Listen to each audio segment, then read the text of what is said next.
Здравейте, добре дошъл. Здравейте. Нека да започнем така. Защита правата на децата. Имат ли права децата в България? Очевидно имат. Децата как се защитават? Много пъти се нарушават.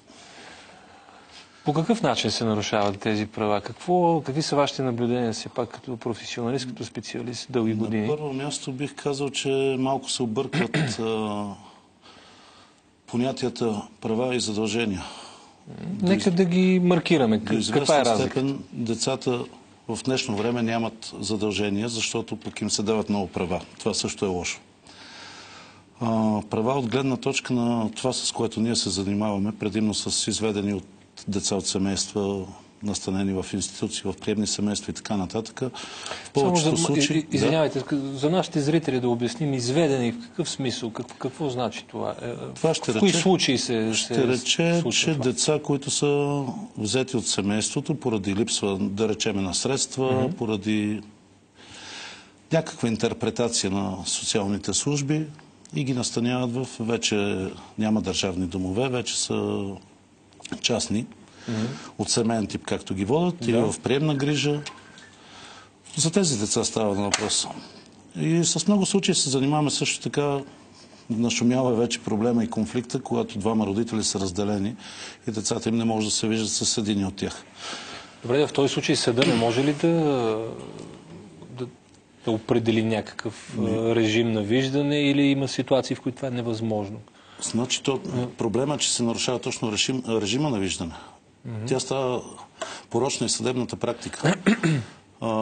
Случаите, които наблюдаваме, примерно деца да са извеждани от семейството и да се настаняват в институции, попадаме няколко пъти вече на случаи, когато административно е настанено, да речеме, в институция. По закон съда трябва да потвърди заповедта на директора до един месец. Дирекция социално подпомагане трябва да заведе дело и съда да потвърди заповедта им. А в няколко случая вече попадаме, че такова дело изобщо не е водено. Имахме един...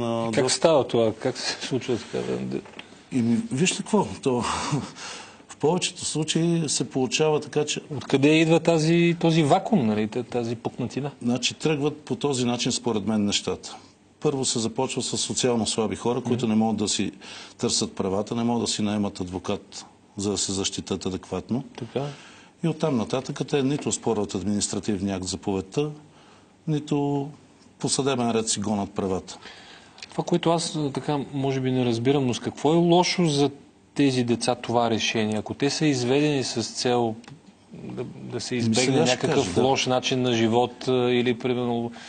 Знам ли семейна ситуация, агресия, насилие? Има ли такива случаи, в които имате? Има и агресия, има и насилие, има и лош начин на живот.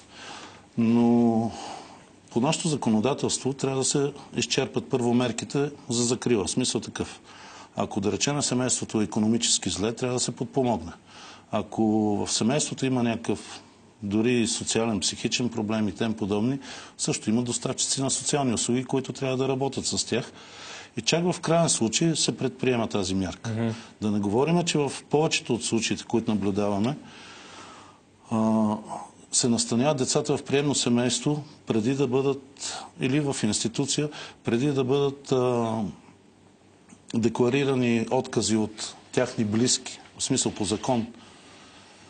Трябва близките, които са на семейството, да се откажат да гледат детето в писмен вид, да подадат декларации, че нямат възможност или не желаят да гледат детето и тогава да се настаняват чак в институция. Тоест, че случва се... Има ли случаи, в които отсъства такова съгласие и... Рядко. В повечето случаи няма писмени декларации от близките. Това е също... Тоест има нарушаване на законовите изисквания. Абсолютно. Това е порочна практика. И в много случаите даже роднини искат да си гледат, да речеме, внуче или племенник, племенничка, но не им се дава тази възможност. Да, точно така е. Аз се чудвам, защото някакъв парадокс ми се струва. От една страна институциите, които самите те са определили някакъв режим, нали, нормативен, в следващия момент самите институции нарушават този режим или не е така? Според мен точно в това е проблема, че и самите институции нарушават този норматив. И сега е модерно всеки да казва, че трябва да има нови закони. Според мен законите не се спазват. Да, ние не може да пишем нов закон за всяко едно нещо. Да, той да е нов и да е идеалният закон, след като не се спазва, той няма как да работи. Институциите се създават да са регулатор точно на тия отношения. И когато те не си влезнат в ролята, когато те не проследят един случай, не спазват закона, то оттам нататък настава хаос, какъвто е в случая. Какво отговаряте институциите, когато ги питате или примерно когато отправяте някаква жалба или към конкретен казус, когато... Какъв е отговорът обичайно, който се дава от институции? Значи... Или никакъв отговор? Не. Получаваме отговори, но те са уклончиви, общо взето, че всичко е наред. Това малко прилича, че шапката им Агенция за социално подпомагане един вид прикрива нередностите в дирекция социално подпомагане. До сега, лично аз съм водил няколко дела за достъп за лични данни на сина ми. До сега не съм успял да ги взема. В смисъл да видя защо е пращан, примерно, на социална услуга, какво се е случило в този център за обществена подкрепа, както ги наричат ЦОПове. И оттам вече почвам да си мисля, че то не е само да си мисля, ами констатирам и по други случаи, с които се занимаваме, че тези центрове, които са държавно делегирани, те взимат субсидии от държавата и на тях им трябват бройки, за да могат да си попълнат капацитет. Така. Казва се капацитет, смисъл... Аз тъкмо си мислих, че ще е някаква друга причина и то пак се оказа, нали, класическата причина. Пак за пари ли става въпрос, в крайна сметка? Някой печели от някакво страдание, реално. Точно така. Човешкото страдание. И това, което, за съжаление, съм се натъквал до сега, ми прилича повече, че са центровете, които са държавно делегирани. И нашата фундация има лиценз за център. Всеки може да се изкара почти, да се казва. Не е толкова сложно. Но държавно делегираните центрове... Тоест те, които получават държавна субсидия. Получават субсидията, да. За да не изпуснат бройката, за която получават пари, те трябва да я запълват. Я запълват. Съответно, ако запълват и повече, им се дига капацитет и ще получават още повече пари. Добре, а кой мониторира тази супер дума, нали така? Кой следи за... Нали, защото тук не става просто само за бройка. Зад тази бройка това са реални човешки животи. Нали? Така, точно така. И реално състояние човешко, което трябва да бъде следено. Кой следи за това? Какво се случва с тези деца? Какво е тяхното състояние? Какво е тяхното развитие? За съжаление, тези институции, които им подават работа, но аз точно това исках да кажа. Мене малко ми прилича, че тези хора, които са изпълнителни директори на центровете или собственици на такъв център, те са приближени до властта. И в смисъл такъв, това е вече пак една институция, обаче в частни ръце отива. Как да си го обясним това нещо? Закрива на детето, социална услуга, аз се опитвам, нали, така да разсъждавам. Социална услуга, която е политически облагодетелствена и се прикриват някакви нередности. Това значи, пълен абсурд. В закона е споменато, че когато има, примерно, раздяла на двама родители и има спор за родителски права, трябва да се даде социален доклад. Това е пълен абсурд. Значи едно време тези проблеми са минавали без социален доклад. Идеята е да се разтовари съда, но тези доклади съдържат много невярна информация. Тя може да бъде тенденциозна, тази информация. В едната или другата. Разбира се. Да. Социалните работници, които изискването към тях е повечето да имат средно образование. Повечето са със средно образование, изискването е да имат средно образование. Работят и изготвят тези социални доклади. Те нямат нужните знания и умения да изготвят, примерно, родителски капацитет, необходимите психологически изследвания, за да установят... Добре, само на базата на този доклад ли може да се вземе такова решение? Не е нужно и нещо друго? Виждал съм и съдебни решения, които се базират само на такъв доклад. Копирани, да се казва, от социалния доклад. Факт е, че са натоварени много социалните работници, ама именно и от това се натоварват. На миналия 1 юни точно разговаряхме, тогава беше временното правителство. Не беше временното, извиняйте. Госпожа Сачева, и не помня кой е бил замминистъра на труда и социалната политика, госпожа Сачева, Офелия Кънева, на председател на Държавна агенция за закрила на детето. Имахме среща, качиха. Не ги помня, да, вие сте ги запомнили. Точно тогава питаха, добре, много ни е натоварена системата, какво да направим. И предложението, което дадох, е именно тези доклади да отпаднат по бракоразводни дела или по дела за родителски, т.е. дела за родителски спорове. Защо? Съда, значи, изисква доклад. Доклада се прави на база на това къде живее родителя. Родителя посочва къде живее. аз мога да посоча в комшиите, че живее. И това е известно на институциите. Разговаряли това не се ли проверява? Проверява се, идват на място. Аз казвам, живея на еди кой си адрес. Идват на място, виждат дали имам условия. Но това може да не е реалният ви адрес. Да, разбирам.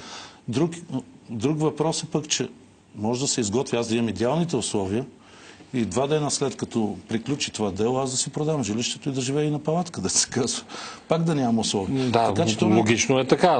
Не се набляга на детето, фактически на неговото емоционално състояние, на неговите в смисъл такъв нужди. Да, реално. А се набляга просто на бита. Гледа се малко като на животно. В смисъл такъв само да е нахранено, да има някакъв кът. Добре, ама ако не е, да кажем, този доклад или ако не са тези мерки, които, нали, са действащи в момента, какъв е начинът, по който може да се вземе някакво решение? В смисъл, вашето предложение какво е? Съда ли трябва да бъде органа, който да реши това? Преди години... Социалните или психолози ли трябва да го решат? Полиция ли трябва да го реши? Преди години съда работеше последния начин. Събираше доказателства, примерно за имотно състояние. Или да има нотариален акт, или да има договор за наем, от което е видно, нали, че има някакво жилище. Че живее на въпросното място, да. А в случая за децата най-важно е емоционалното състояние, връзката с родителите. И с двамата родители, не само с единия. Значи съда си събираше тази информация, доходите се събира с договор. Всичко това съда си го правеше. И изведнъж се намесиха от 2003-та, мисля, че са отдел за закрила на детето, влезна социалния доклад и вече той е основно около него се държат, около неговата рамка. Тук е проблема. И когато, примерно, отдел за закрила на детето, тъй като не са компетентни да изготвят оценка за родителски капацитет, да видят емоционалното състояние на детето и ги изпращат в тези центрове за обществена подкрепа, да се направи психологическото изследване. Ето, аз като човек, който е завършил клинична социална работа, занимавам се и така с психотерапия.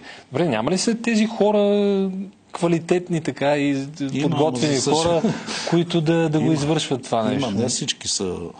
Но може би има и много такива, които не са. Така е, за съжаление, аз, както го наричат, влизат в матрицата или остават там и деградират, или просто не издържат и изчезват оттам.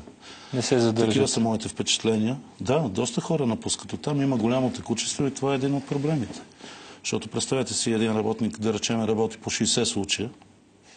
Няма как да бъде обективен. Да, и примерно напусне. Не, да речем, той напусне. Дойде нов и той трябва да ги поеме тия 60 случаи. Докато се запознае с тях, през това време има нови случаи.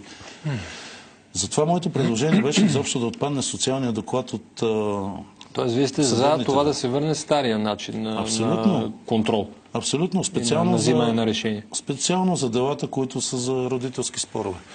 Според мен социални доклади трябва да се правят вече, когато е констатирано, че дете е в риск, когато, да речеме... Дайте някакъв пример за това. Би било интересно за нашите зрители.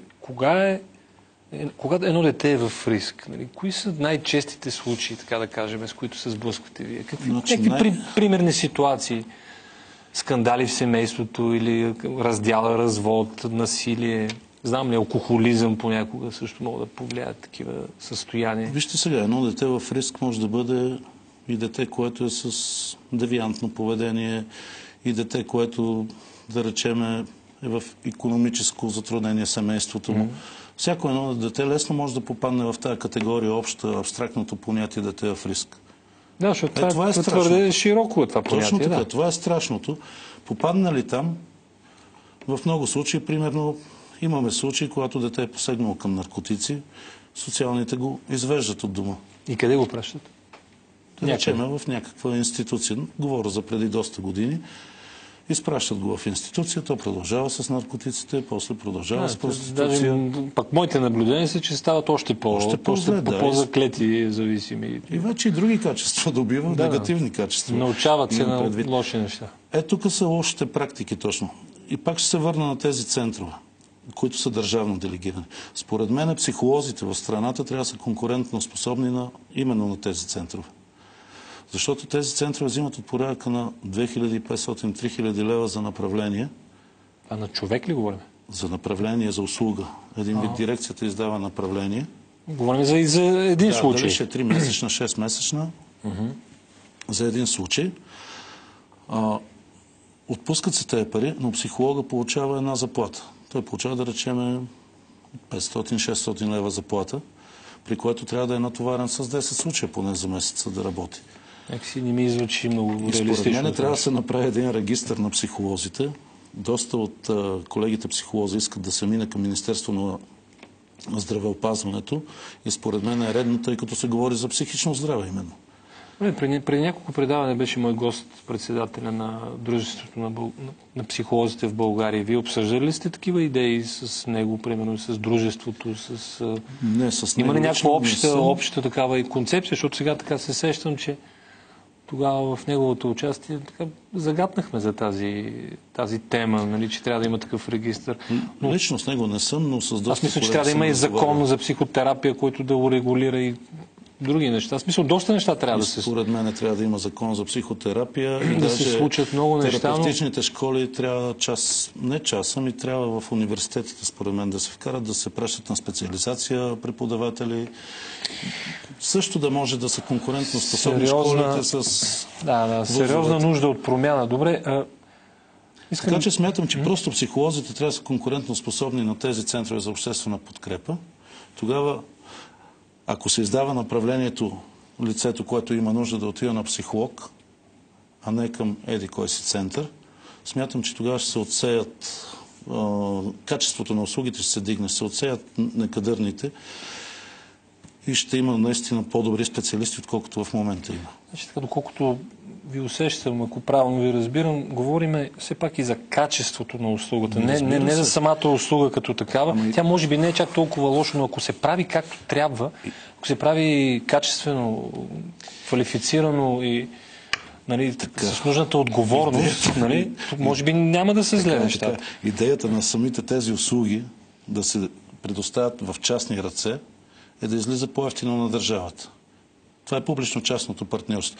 Да излиза по-евтино на държавата, в същото време да е качествена услугата. Това са първите критерии, които трябва да се покрият. Да. Значи качество и цена. След като пада качеството, оттам нататък. Един такъв аспект, все пак заговорихме за децата. А как тази порочност в институциите, тези пукнатини и липси се отразяват на самите деца?